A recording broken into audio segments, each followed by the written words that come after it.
കാലത്തും 40 വയസ്സ് കഴിഞ്ഞിട്ടാണ് നബി തങ്ങൾക്ക് കിട്ടിയത്. മുഹമ്മദിയത്ത് അതിന്റെ മുമ്പ് തന്നെ കിട്ടിയിട്ടുണ്ട്. റബീഉൽ അവ്വൽ 12 റസൂലിന്റെ ജന്മദിനം അല്ല, നബിയുടെ ജന്മദിനവുമല്ല, മുഹമ്മദിന്റെ ജന്മദിനാണ്. 40 കൊല്ലം കഴിഞ്ഞിട്ടാണ് നബുവത്തും റിസാലത്തും ലഭിച്ചിട്ടുള്ളത്. 40 വയസ്സ് പൂർത്തിയാകുന്നതിന്റെ മുമ്പുള്ള മുഹമ്മദിന് സല്ലല്ലാഹു അലൈഹി വസല്ലം എന്തെങ്കിലും ഒരു കുറവുണ്ടായിരുന്നു എന്നൊരാൾ പറഞ്ഞാൽ ഈ ദീനിന്റെ ഉമ്മരപ്പടിയുടെ അപ്പുറത്ത് കണ്ട് പോകാം, ഉള്ളിൽ കണ്ട് കിടക്കാൻ പറ്റൂല. 40 വയസ്സ് തികയണതിന്റെ മുന്നുള്ള മുഹമ്മദ് നബിക്ക് സല്ലല്ലാഹു അലൈഹി വസല്ലം എന്തെങ്കിലും ഒരു കുറവുണ്ടായിരുന്നു എന്നൊരാൾ പറഞ്ഞാൽ പരിശുദ്ധമായ ദീനുൽ ഇസ്ലാമിന്റെ അകത്തേക്ക് കടക്കാൻ പറ്റൂല, ഓന് പുറത്തേക്കാം. തന്നെ നീ പറഞ്ഞ സംഗതി അറിയണത്. അതുകൊണ്ട് കുട്ടികൾക്ക് നബി തങ്ങളെ നല്ലോണം പഠിപ്പിക്കണം. അതാണ് ഈമാന്റെ അസ്ല് എന്ന് പറയുന്നത്. അതൊക്കെ നമ്മൾ പഠിച്ചിട്ടില്ല എന്ന് ചോദിച്ചാൽ എല്ലാം പഠിച്ചിട്ടുണ്ട്, നമ്മൾ മറന്നു. ഈ ഇരിക്കണേൽ ഇപ്പൊ ആരും മയ്യത്ത് നിസ്കാരം പഠിക്കാത്ത ആളുണ്ടാവില്ല. പക്ഷെ എന്താ പിന്നെ നമ്മൾ മറന്നതിന്റെ കാരണം? നമ്മളിങ്ങനെ കൈയ്യട്ടിട്ട് ഒന്നാമത്തത് ഫാത്തിഹയാണ്, രണ്ടാമത്തത് സലാത്താണ് എന്നറിയാം, മൂന്നാമത്തത് ചിലവർക്ക് ഓർമ്മ ഉണ്ടാവും മയ്യത്തിന് ദ്വാരക്കാ വേണ്ടത്, നാലാമത്തത് ഇപ്പൊ എന്താ ഒരു പുടുത്തും കിട്ടൂല കൈയ്യട്ടിയാല്. പഠിക്കായിട്ട അല്ല, മറന്നു. എന്തുകൊണ്ട് മറന്നു?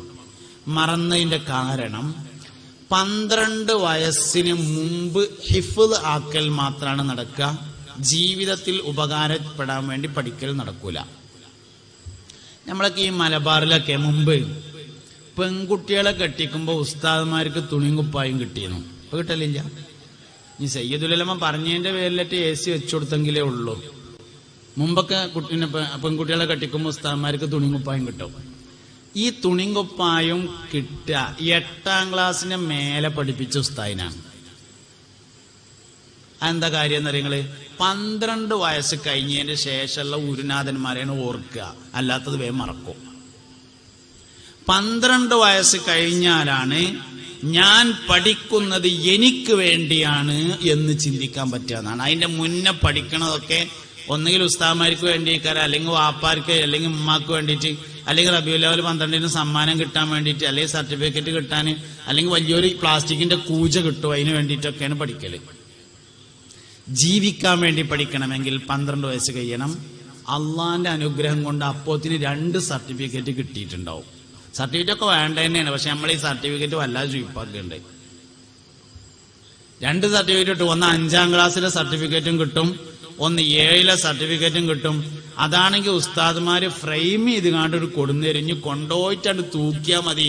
അത്യാവശ്യം പുതിയാപ്പിളാര് കാണാൻ വരുമ്പോ കുട്ടിന്റെ വയസ്സറിയാൻ 2 സർട്ടിഫിക്കറ്റ് ധാരാളമായതിനാൽ 7ാം ക്ലാസ്സിന് മുമ്പായിട്ട് പഠനം അവസാനിപ്പിച്ചതാണ് ഓർമ്മയില്ലാത്തതിന്റെ കാരണം.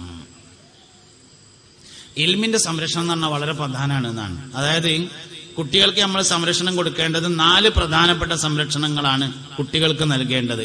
4 സംരക്ഷണങ്ങൾ.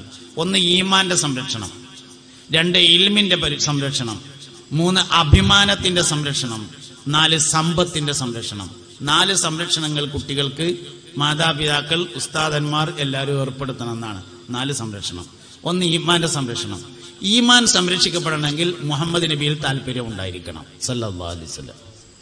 രണ്ടാമത്തത് ഇൽമിന്റെ സംരക്ഷണമാണ്. ഇൽമ് സംരക്ഷിക്കപ്പെടണമെങ്കിൽ 2 കാര്യങ്ങൾ നിർബന്ധമാണ്. 1 12 വയസ്സിന് ശേഷം പഠിക്കണം. 2 ഭൗതിക വിജ്ഞാനം കൂടുന്നതിനനുസരിച്ച് മതവിജ്ഞാനം കൂടണം. 3ാം ക്ലാസ് സ്കൂളും 3ാം ക്ലാസ് മദ്രസയാണെങ്കിൽ ഒരു കുഴപ്പമുണ്ടാവില്ല. ഒരാൾ 3ാം ക്ലാസ്സേ സ്കൂളിൽ പോയിട്ടുള്ളൂ, 3ാം ക്ലാസ്സേ മദ്രസയും പോയിട്ടുള്ളൂ എന്ന് വിചാരിക്കുക. എന്നാൽ അള്ളുണ്ട് എന്നുള്ളതിന്റെ തെളിവെന്താന്ന് ഓനോട് ചോദിച്ചാൽ കൈക്കോട്ടും തായിട്ട് തല മാറിയിട്ട് ശേഷം അടുത്തേക്ക് തെളിവ് ഞാനൊക്കെ ഇപ്പൊ പറഞ്ഞുതരാന്ന് പറയും. ഓന്റെ ഇമാം പോവില്ല. എന്റെ പ്രശ്നം പഠിച്ചില്ല എന്നുള്ള തന്നെയാണ് ഇമാം പോകത്തിന്റെ കാരണം. 2 3ാം ക്ലാസ് ആണെങ്കിൽ ഒരു കുഴപ്പമില്ല, 2 2ാം ക്ലാസ് ആണെങ്കിൽ ഒരു കുഴപ്പമില്ല. പിന്നെ ആർക്കായി പോണേ? ഈ പോണത് ഭൗതിക പഠനം കൂടുകയും മതപഠനം കുറയുകയും ചെയ്തവർക്കാണ് പോകുക. ഇത് വെറുതെ പറയല്ല. ചിലപ്പോ നാളെ കല്ലേറ് കിട്ടുമോ, അതിനൊന്നും കുഴപ്പമില്ല, നമുക്ക് ഉള്ള മാതിരി പറയാനേ പറ്റുള്ളല്ലോ.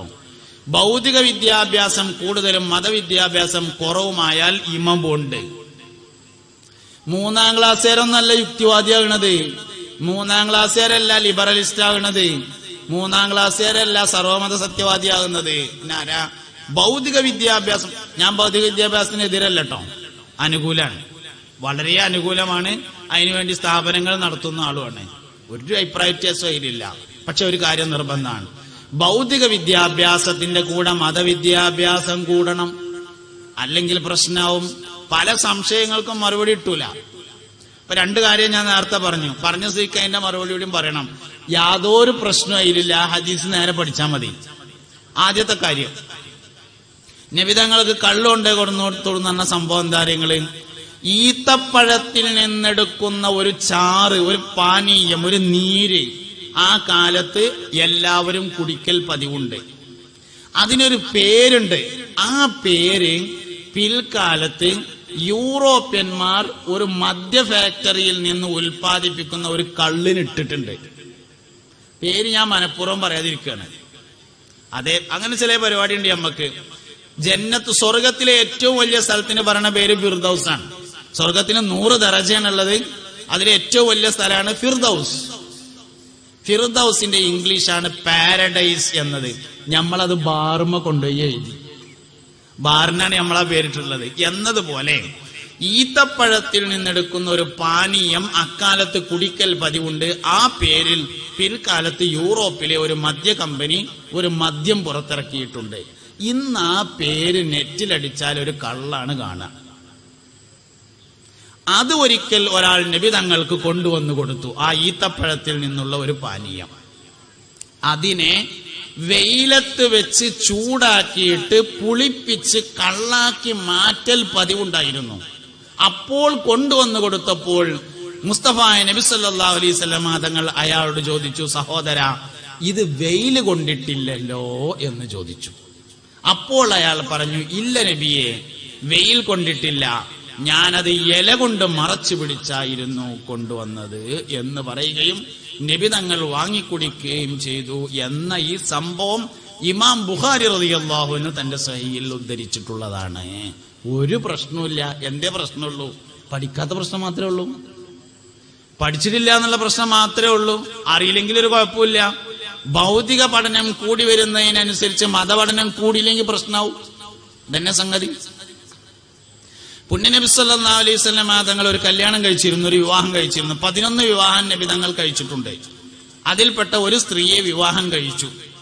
ആ സ്ത്രീയെ ആദ്യമായി നബി സല്ലല്ലാഹു അലൈഹി വസല്ലം തങ്ങൾ കാണുന്നത് ഒരു ഈത്തപ്പനത്തോട്ടത്തിൽ വെച്ചുകൊണ്ടായിരുന്നു.